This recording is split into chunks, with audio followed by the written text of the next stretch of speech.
Corona corona corona. ಹೌದು, ಈ corona ಎಂಬ ಪದ ಕೇಳಿದ ಕೂಡಲೇ ಈಗ ಜನ ಬೆಚ್ಚಿ ಬೀಳ್ತಿದ್ದಾರೆ. ಸಾರ್ಸ್, ಏಡ್ಸ್ ಹೀಗೆ ಮನುಕುಲಕ್ಕೆ ಶಾಪವಾಗಿ ಪರಿಣಮಿಸಿದ ಮತ್ತೊಂದು ಭಯಾನಕ ರೋಗಗಳಲ್ಲಿ ಒಂದೆನಿಸಿದೆ ಈ ಕೊರೋನಾ. ಚೀನಾ ದೇಶದಲ್ಲಿ ಭೀತಿ ಸೃಷ್ಟಿಸಿರುವ ಕೊರೋನಾ ಸೋಂಕಿಗೆ ಈಗಾಗಲೇ ನೂರಾರು ಮಂದಿ ಬಲಿಯಾಗಿದ್ದಾರೆ. ಅಲ್ಲಿನ ಸರ್ಕಾರ ನೀಡುತ್ತಿರುವ ಮಾಹಿತಿ ಪ್ರಕಾರ ಇದುವರೆಗೆ 800ಕ್ಕೂ ಹೆಚ್ಚು ಮಂದಿ ಸತ್ತಿದ್ದಾರಂತೆ.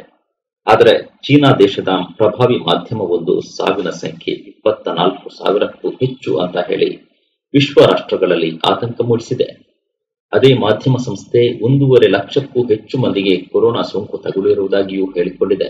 ಆದರೆ ಚೀನಾದ ಕಮ್ಯುನಿಸ್ಟ್ ಸರ್ಕಾರ ಮಾತ್ರ ಈ ಅಂಕಿಅಂಶಗಳನ್ನು ಇನ್ನೂ ಕನ್ಫರ್ಮ್ ಮಾಡಿಲ್ಲ. ಇಷ್ಟಕ್ಕೂ ಈ ಕೊರೋನಾ ಸೋಂಕು ಹರಡಿದ್ದು ಹೇಗೆ ಅನ್ನೋದನ್ನು ನೋಡ್ತಾ ಹೋದರೆ ಭಯಾನಕ ವಿಚಾರಗಳು ಹೊರಬರ್ತಿವೆ.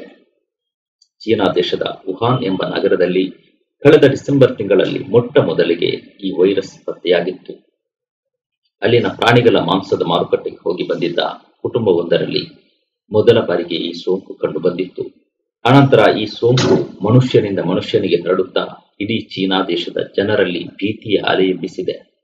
ಈ ರೋಗದ ಭೀತಿ ಎಷ್ಟಿದೆಯೆಂದ್ರೆ ದಕ್ಷಿಣ ಚೀನಾದ ವುಹಾನ್ ಪ್ರಾಂತ್ಯದ ಆಸುಪಾಸಿನ ಅವೆಷ್ಟೋ ನಗರಗಳನ್ನು ಅಲ್ಲಿನ ಸರ್ಕಾರವೇ ಸ್ತಬ್ಧ ಮಾಡಿದೆ. ಜನರು ಯಾರು ಮನೆಯಿಂದ ಹೊರಗೆ ಬಾರದಂತೆ ತಡೆಯನ್ನು ಹೇರ್ತಾ ಇದೆ.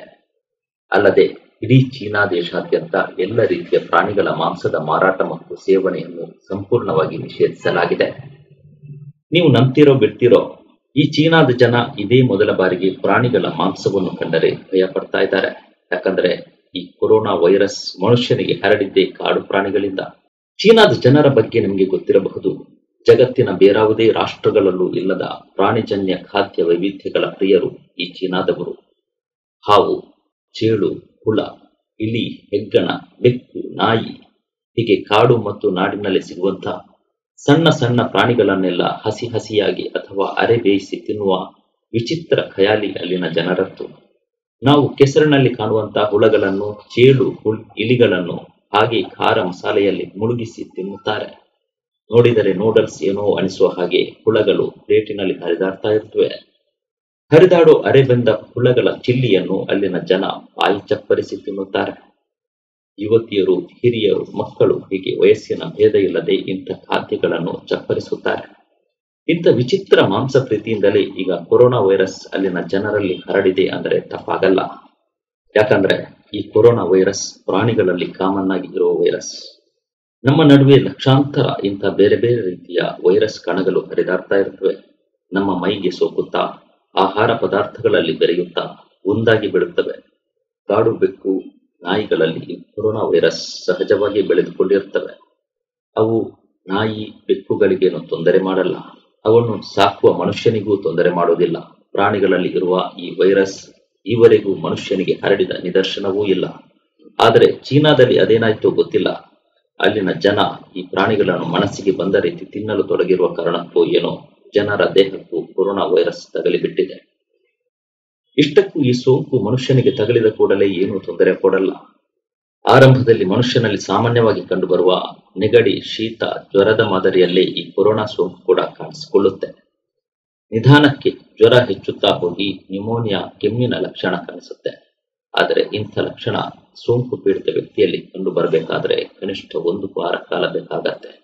ಇಂಥ ಲಕ್ಷಣ ಕಾಣಿಸಿಕೊಳ್ಳದೆ ಮನುಷ್ಯನಲ್ಲಿ ವೈರಸ್ ಸೋಂಕು ಆಗಿರುವುದು ಕನ್ಫರ್ಮ್ ಆಗಲ್ಲ ಬಿಡಿ. ಸೋಂಕು ಪೀಡೆಯಾಗಿ ಆ ಹೊತ್ತಿನಲ್ಲಿ ಸರಿಯಾಗಿ ಚಿಕಿತ್ಸೆ ಸಿಗದೇ ಇದ್ದರೆ ಕಿಡ್ನಿ ಫೇಲ್ಯೂರ್ ಆಗಿ ವ್ಯಕ್ತಿ ಸಾವನ್ನಪ್ಪುತ್ತಾನೆ.